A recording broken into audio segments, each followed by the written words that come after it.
नेपाल के MMA fighter Ravindra Dutt को road to UFC season 5 के लिए पिक किया गया है। रविंद्र दत्त की next fight road to UFC में कब होने वाली है और किस अपोनेंट के अगेंस्ट होने वाली है, क्या आने वाले टाइम में रविंद्र दत्त यूएफसी के अंदर फाइट करते हुए नजर आएंगे। तो इस वीडियो के अंदर दोस्तों हम इस टॉपिक का ब्रेक डाउन करेंगे और डिटेल में जानेंगे कि रविंद्र दत्त के स्टेट्स क्या है और उनका नेक्स्ट अपोनेंट कौन है, उनकी नेक्स्ट फाइट कब है रोड टू यूएफसी के अंदर। तो उससे पहले अगर आप लोगों ने अब तक मेरे चैनल को सब्सक्राइब नहीं किया है तो चैनल को सब्सक्राइब करिए और बेल आइकन को प्रेस जरूर कर दीजिए ताकि यूएफसी से जुड़ा कोई भी न्यू अपडेट आपसे मिस ना हो जाए। तो दोस्तों पहले बात करते हैं रविंद्र दत्त के बारे में। रविंद्र दत्त नेपाल से बिलोंग करते हैं और एक एमएमए फाइटर हैं। तो पहले उनके फाइटिंग स्टाइल, उनकी रिकॉर्ड्स और स्टेट्स के बारे में बात करते हैं। तो रविंद्र दत्त ने दोस्तों अब तक 10 फाइट्स लड़ी हैं जिसमें उन्होंने 9 विक्ट्रीज की हैं और 1 लॉस कंसीडर किया है।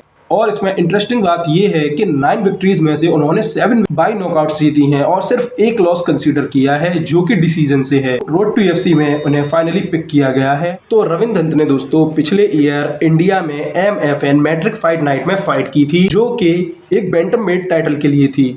तो रविंद्र दत्त ने दोस्तों इंडियन स्टार चुंगरेन कोरेन के अगेंस्ट फाइट की थी बैंटमवेट टाइटल के लिए। तो वो फाइट एक one of the best fight थी एमएफएन फाइट नाइट की। रविंद्र दत्त ने चुंगरेन कोरेन को नॉकआउट से हरा दिया था। चुंगरेन कोरेन को बीट करना कोई इजी टास्क नहीं था, लेकिन फिर भी रविंद्र दत्त ने अपनी एग्रेसिव नॉकआउट पावर से वहां पर चुंगरेन कोरेन को बीट किया था और न्यू बैंटमवेट चैंपियन बन गए थे।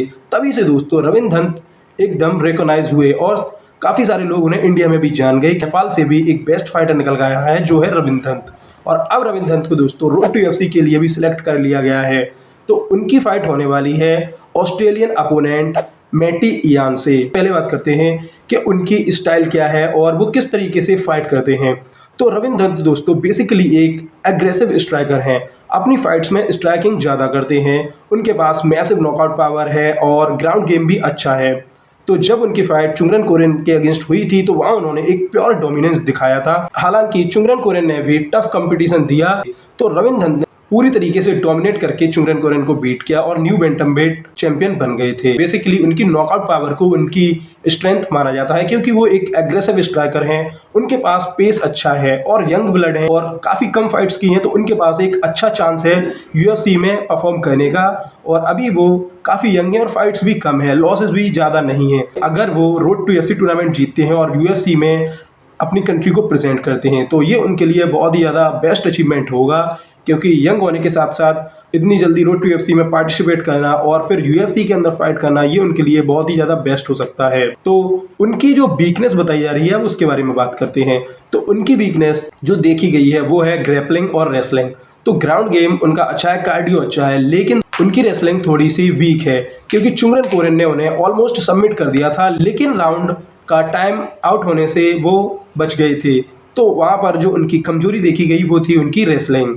तो वो चीज़ एक अलग बात है कि उनकी रेसलिंग थोड़ी सी कम है, लेकिन वो फाइट को ग्राउंड गेम पर जाने ही नहीं देते हैं और अपने अपोनेंट्स को नॉकआउट से ही फिनिश करने की पावर रखते हैं। तो अब उनकी अगली फाइट कब होगी इसके बारे में बात करते हैं। तो रविंद्र दत्त की नेक्स्ट फाइट मई में कंसीडर की जा रही है।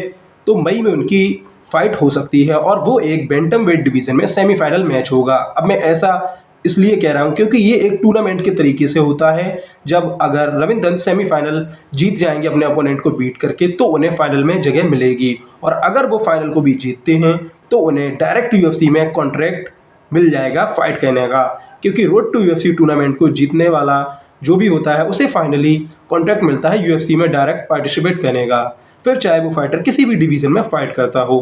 तो Ravindra Dutt basically bantamweight division में फाइट करते हैं। तो दोस्तों ये रविंद्र दत्त के पास एक बहुत बेस्ट चांस है कि रोड टू यूएफसी टूर्नामेंट को जीतें और यूएफसी के अंदर अपनी कंट्री को प्रेजेंट करें, क्योंकि इंडियन फाइटर अंशुल जुबली भी रोड टू यूएफसी टूर्नामेंट जीत कर ही यूएफसी में सिलेक्ट हुए थे।